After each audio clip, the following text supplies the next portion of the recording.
Hope this live is working clean. Shout out to everybody who's watching this on replay.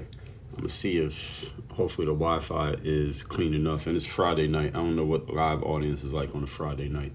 At least what mine's gonna be like. So anyway, whoever is on here, y'all check in. Go ahead, post your name and location in the comment section. I'm gonna try to keep this one pretty brief. I'm gonna try to go like 5-10 minutes. I know I usually do lives for like 30 minutes, an hour. I'm gonna try to go 5-10 minutes here on this live real quick Friday night. Good to see some of y'all on here checking in on Friday night. So as y'all check in, go ahead, post in the comments section, and I'm gonna put a link to my free book, which is the third day. If y'all don't have the book yet, y'all can get it by going to this link right here, which is thirddaybook.com. I'm gonna give everybody like 30 seconds. Tell me your name and location as y'all check in, and we're gonna get right into it real quick. Topic is you might have to work 10 times harder. That was Brevin. Shout out to Brevin over there who shouted himself out in the comments. Somebody tell me the location. I ain't see a location yet. Let me pin my own comment. All right, boom. So everybody, for those of y'all who don't know, I'm in, where am I at? I'm in Orlando, Funnel Hacking Live. Today was the third day of the conference. They actually ended about an hour and a half ago, which is like the earliest day this whole thing is ended. So I might actually get a little bit of sleep here tonight. And then tomorrow's the last day. Tony Robbins is going tomorrow. Tony goes for like 4 or 5 hours out this thing. Then I'll be back in Miami. But anyway, I was one. West Palm was good. Kirk in Baltimore. MRAS Northeast. We got Cleveland, Ohio. Flawed Worshiper in Atlanta. Mike Jeff was good. So topic here is you might have to work 10 times harder. I just want to give y'all a couple things just to put on your mind. And I will put this on my feed as well.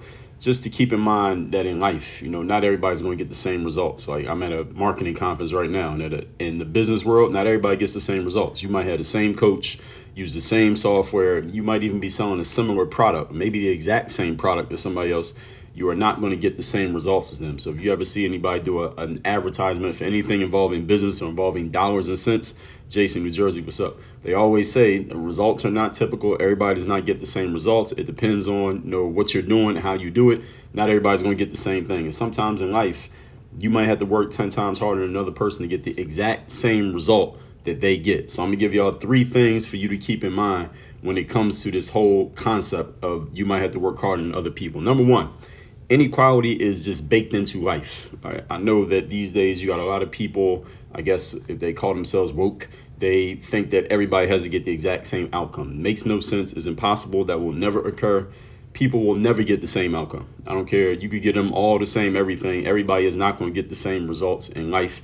It just doesn't work that way. You put 2 basketball players with the same coach. They can have the same parents, get on the same team, the same workout, same sneakers, everything.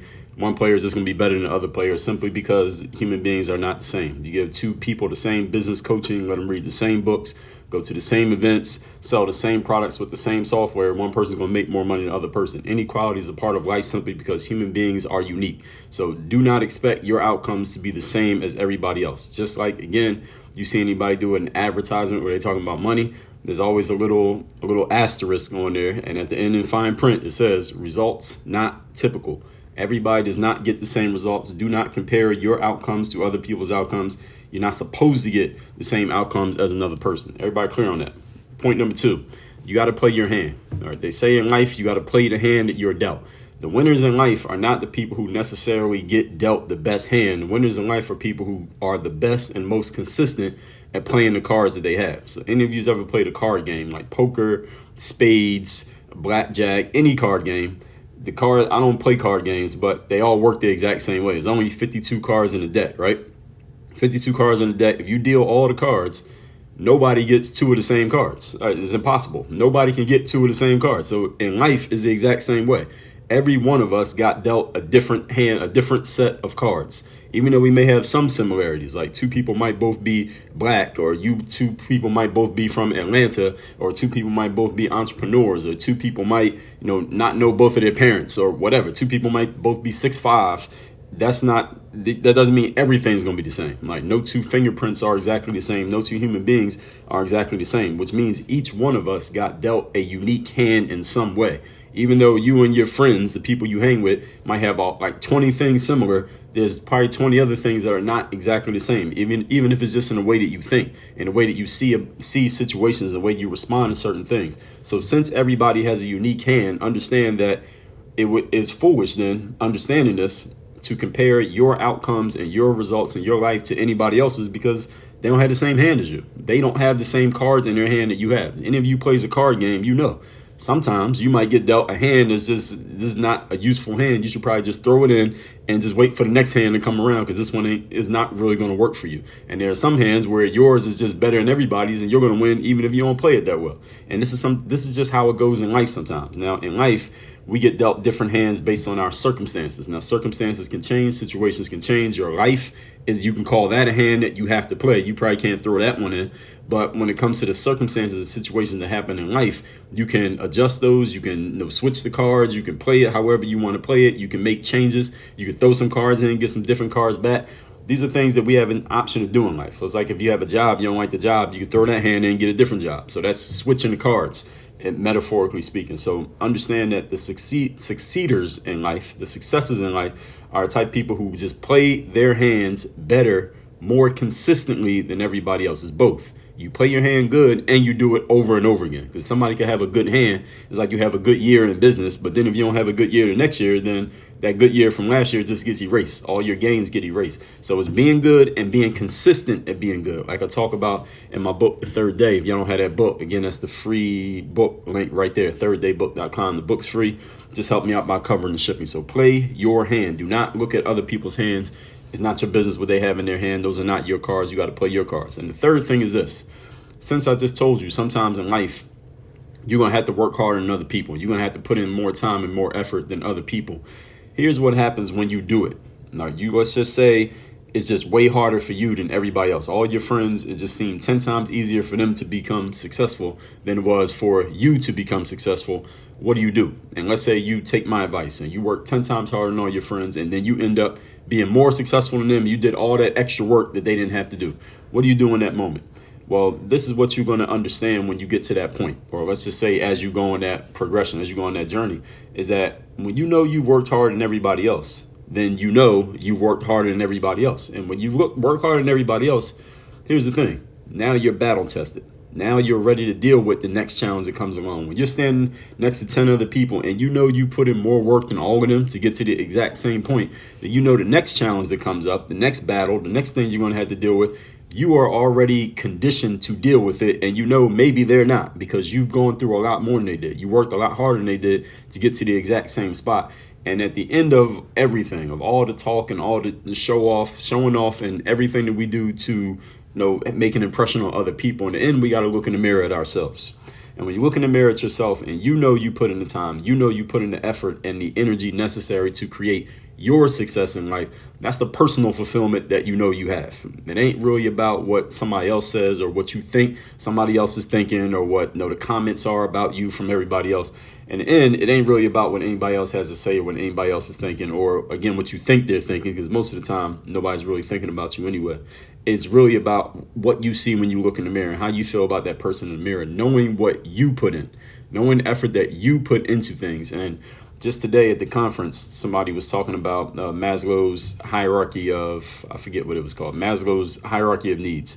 And at the very top is self-actualization. Self-actualization has nothing to do with Instagram or followers or comments. Self-actualization is about you looking in the mirror and knowing that you are you are proud of what you see when you look in the mirror. That's the highest level of personal need, is knowing that you can look in the mirror and be proud of yourself. That's really what it's about in the end, no matter what anybody else says or whatever else you have going on. So let me recap these 3 points and I'm gonna take questions.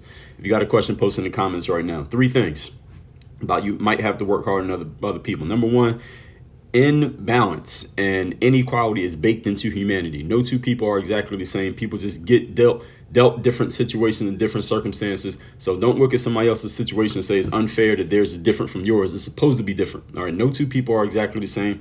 We are not robots. Everybody's situation is unique. Number 2, understand that the most successful people in life are people who play the hand that they're dealt better and more consistently than everybody else. We all get different hands.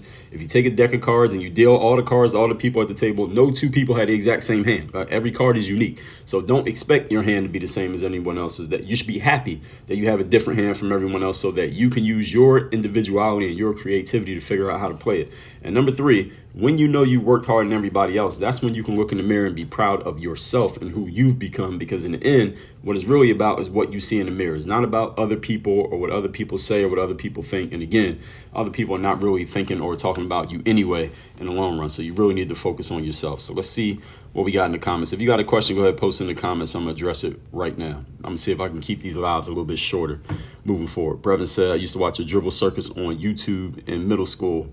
That's what's up. Shout out to you, Brevin. Brevin, come to work on your game live. That's happening in Miami, January 21st, 22nd.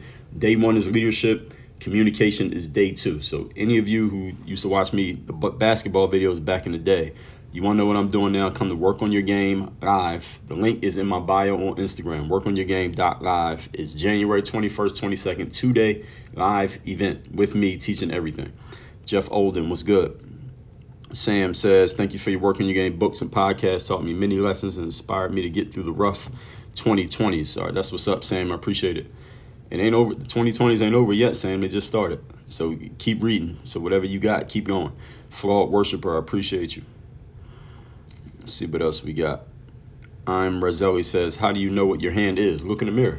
Look at your life. Your hand is the situation that you have right now in your life. That's your hand.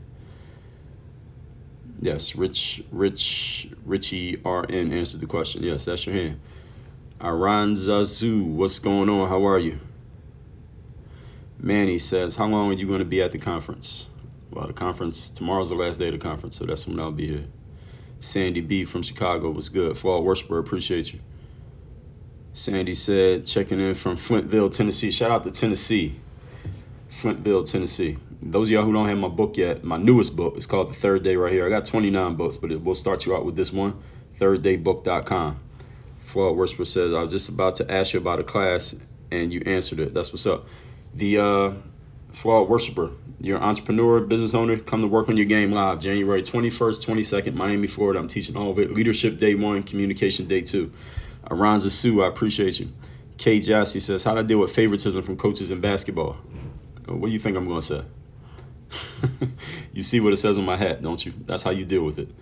And if your coach still is playing favorites and you really feel it's unfair, then you might have to find a new team. That's it.